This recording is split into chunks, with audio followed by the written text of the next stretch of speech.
prepared weekly tests for the following areas in extreme southwestern California: Orange County, Riverside County, San Bernardino County, San Diego County, and the coastal waters from San Mateo Point to the Mexican border and out 60 nautical miles, including San Clemente Island.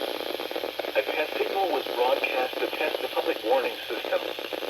The test is normally conducted between 10 a.m. and noon each Wednesday, weather permitting. The signal was also used to test the activation